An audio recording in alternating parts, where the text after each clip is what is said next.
Pada pemanggilan pertama Selasa 1 Desember yang lalu, Rizik mangkir dengan alasan masih dalam pemulihan kesehatan. Selain Rizik, menantunya yakni Hanif Alatas juga mangkir dari agenda pemeriksaan hari ini. Rizik Syihab dan Hanif dalam hal ini ada sesuatu dan lain hal sehingga tidak dapat memenuhi panggilan dan diwakilkan oleh kita, kata Wakil Sekretaris Umum Front Pembela Islam Aziz Yanuar di Mapolda Metro Jaya, Jakarta Selatan, Senin 7 Desember. Aziz menuturkan alasan ketidakhadiran Rizik karena masih dalam masa pemulihan dan ada keperluan keluarga. Ia menegaskan bahwa sang Habib sedang dalam kondisi sehat, namun hanya kelelahan sehingga memerlukan istirahat yang banyak. Artinya, kalau untuk diperiksa berjam-jam kemudian memberikan keterangan itu belum sanggup dirasa. Itu informasi dari dokter. Artinya, dokter tersebut juga tidak mengatakan beliau sakit, tuturnya. Lebih lanjut, Aziz mengklaim pihaknya telah berkomunikasi dengan penyidik terkait rencana agenda pemeriksaan selanjutnya. Artinya nanti akan ada komunikasi dan koordinasi dengan pihak kepolisian terkait agenda pemeriksaan yang dimaksud, ujarnya. Kapolda Metro Jaya Irjen Fadil Imran sebelumnya telah menghimbau Rizik Syihab untuk hadir memenuhi panggilan pemeriksaan. Fadil menyebut jika kembali mangkir, kepolisian bakal melakukan langkah hukum lanjutan sesuai dengan aturan yang berlaku. Kami menghimbau kepada saudara MRS agar mematuhi hukum, mematuhi panggilan penyidik dalam rangka pemeriksaan, ujar Fadil kepada wartawan di Mapolda Metro Jaya, Senin siang. Ketua Umum Front Pembela Islam Ahmad Sabiri Lubis menyebut, preman tak dikenal menghadang rombongan mobil Rizik Syihab di dekat pintu tol Karawang Timur pada Ahad malam 6 Desember 2020. Dia menjelaskan, Rizik beserta keluarga tengah berangkat menuju lokasi pengajian subuh khusus keluarga intinya. Sabri tak merinci lokasi pengajian demi keselamatan Rizik dan keluarga. Bahwa semalam IB Imam Besar dengan keluarga termasuk cucu masih balita dan menuju tempat acara pengajian subuh keluarga sambil memulihkan kondisi, kata dia dalam keterangan tertulisnya Senin 7 Desember 2020. Sabri menduga penghadangan dilakukan preman sebagai bagian dari penguntitan untuk mencelakakan Rizik.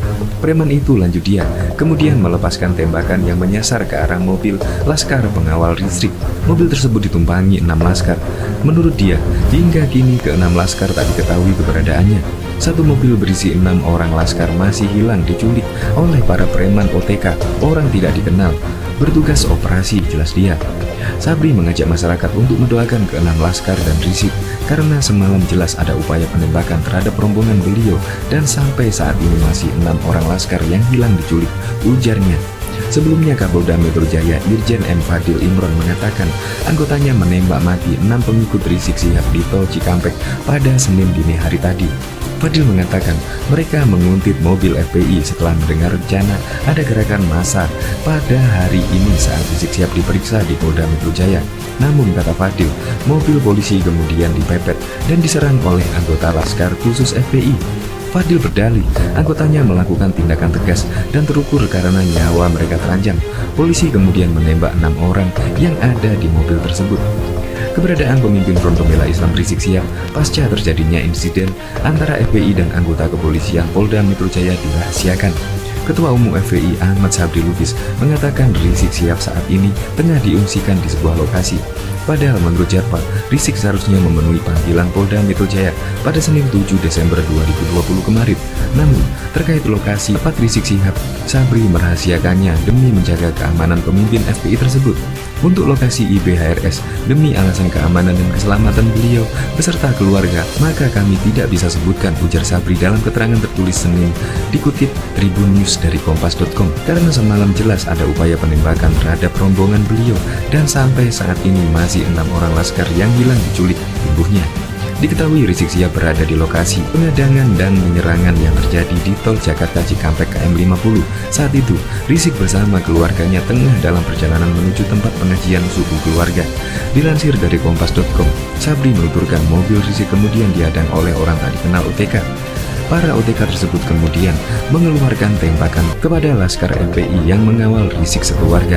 Dalam perjalanan menuju lokasi pengajian subuh keluarga tersebut, rombongan dihadang oleh preman orang tak dikenal, terang Sabri.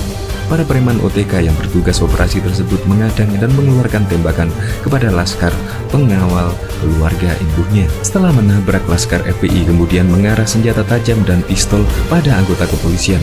Meski begitu, Tubagus tidak menjelaskan secara rinci. Berbeda dengan penjelasan FPI, polisi mengatakan mobil yang dikendarai laskar FPI terlebih dahulu menabrak kendaraan polisi. Proses nabrak dulu, berapa kali mobil kita ditabrak dan dipepet, jelas Direktur Reserse Kriminal Umum Polda Metro Jaya Kombes Tubagus Adi Dayat Senin, dikutip dari kompas.com. Setelah menabrak laskar FPI, kemudian mengarahkan ke senjata tajam dan pistol pada anggota kepolisian. Meski begitu, Tubagus tidak menjelaskan secara rinci proses penyerangan itu. Perannya jelas, ada dua mobil yang mepet kita, yang akan dihentikan kita, dan kemudian melakukan penyerangan. Ada yang menggunakan sajam dan menggunakan senti, ungkapnya. Lebih lanjut, Tubagus mengatakan ada barang bukti mengenai penyerangan laskar FPI terhadap polisi, yakni berupa rekaman suara.